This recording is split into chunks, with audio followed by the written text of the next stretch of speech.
শব্দটি হারিয়ে যাচ্ছে আর বিচারহীনতার সুযোগ গড়ে উঠছে এক একটা বিকৃত চরিত্র। সম্প্রতি নারী সংস্কার কমিশন নামে একটি বিতর্কিত পদক্ষেপ আমাদের সমাজে ঢেউ তুলেছে, অথচ এরই মাঝে ঘটে গেল এক রক্ত জল করা ঘটনা। মেয়ে তার বাবাকে কুপিয়ে হত্যা করল, অভিযোগ ধর্ষণের, কিন্তু তদন্ত বলছে এটা ছিল এক ভয়ঙ্কর প্রতারণা। ঢাকার এক অভিজাত এলাকায় একটি ফ্ল্যাটে বসবাস করতেন এক বাবা ও মেয়ে। ভিডিওতে দেখা যায় মেয়েটি চিৎকার করে দাবি করছে তার বাবা তাকে ধর্ষণ করেছে, কিন্তু তদন্তকারী কর্মকর্তা এবং প্রতিবেশীদের সাক্ষ্য বলছে সম্পূর্ণ উল্টো কাহিনী। মেয়েটি দীর্ঘদিন ধরে ফ্ল্যাটে মেয়েলি বন্ধুবান্ধব নিয়ে অনৈতিক কর্মকাণ্ডে লিপ্ত ছিল। একাধিকবার প্রতিবেশীরা অভিযোগ করেছিলেন বাবা তাকে বারবার নিষেধ করতেন, থামাতে চাইতেন। শেষমেশ সেই বাবাকেই হত্যা করা হয়।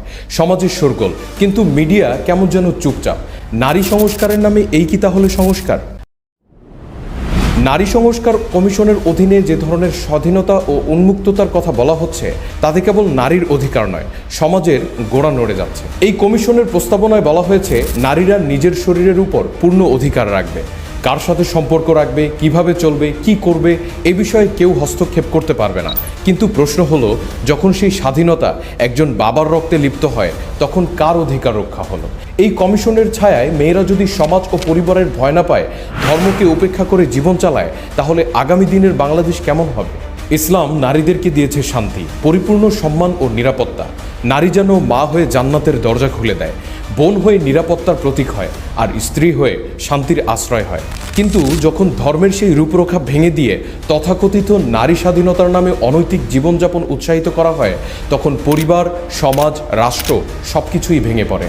আজ সেই বিপর্যয়ের এক জ্বলন্ত উদাহরণ আমরা দেখলাম এই হত্যাকাণ্ডের মাধ্যমে।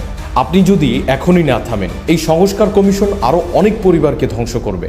অনেক মেয়ে অধিকারের নামে বাবা মায়ের উপর চড়াও হবে, আদালতের বদলে সোশ্যাল মিডিয়ায় বিচার বসাবে, আর পুরুষ মানেই অপরাধী, এই মনোভাব ছড়িয়ে পড়বে সর্বত্র।